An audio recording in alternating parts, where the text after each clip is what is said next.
ಎಣ್ಣೆಗಾಯಿ ಮಾಡಲು ಬೇಕಾಗುವ ಸಾಮಗ್ರಿಗಳು: ಸಣ್ಣಕ್ಕಿರೋ ಬದನೆಕಾಯಿ, ಹುಣಸೆಹಣ್ಣು, ಶೇಂಗಾ, ಅರಿಶಿನ, ಗರಂ ಮಸಾಲ, ಅಚ್ಕಾರ, ಸಣ್ಣಕ್ಕೆ ಹೆಚ್ಚಿರೋ ಈರುಳ್ಳಿ, ಉಪ್ಪು ರುಚಿಗೆ, ಜೀರಿಗೆ, ಸಾಸಿವೆ, ಕರಿಬೇವು, ಕೊತ್ತಂಬರಿ, ಬೆಲ್ಲ, ಈರುಳ್ಳಿ, ಬೆಳ್ಳುಳ್ಳಿ, ಜೀರಿಗೆ, ಸಾಸಿವೆ, ಕರಿಯಲು ಎಣ್ಣೆ.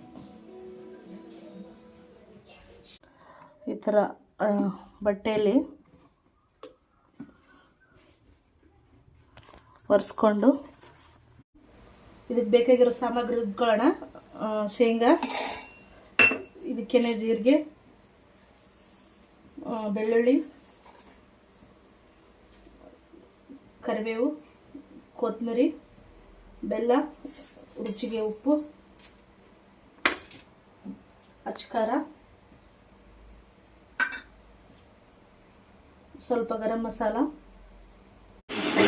ಇದೇ ಥರ ಎಲ್ಲ ಬದನೆಕಾಯಿನೂ ಎಣ್ಣೆಯಲ್ಲಿ ಕರೆದಿಟ್ಕೊಂಡು ಒಗ್ಗರಣೆ ಮಾಡ್ಕೊಳ್ಳೋಣ. ಈರುಳ್ಳಿ ಬಾಡಿದ ತಕ್ಷಣ ಹಾಗೆ ಕರೆದಿಟ್ಕೊಂಡಿರೋ ಬದನೆಕಾಯಿ ಹಾಕೋಣ.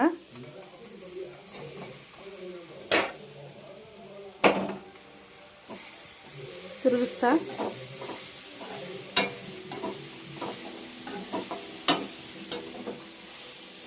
ಒಲೆ ಸಣ್ಣ ಇಟ್ಕೊಳ್ಳೋಣ.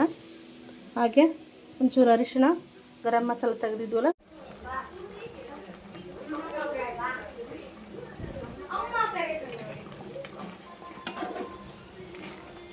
ಗ್ರೇವಿ ಇನ್ನೊಂದು ಸ್ವಲ್ಪ ಬೇಕಂದರೆ ಒಂಚೂರು ನೀರು ಜಾಸ್ತಿ ಹಾಕ್ಕೊಳ್ಳಿ. ಗ್ರೇವಿ ನಿಮಗೆ ನೋಡಿಕೊಂಡು 1-2 ನಿಮಿಷ ಬೆಂದರೆ ಪಲ್ಯ ರೆಡಿ ಆಯಿತು.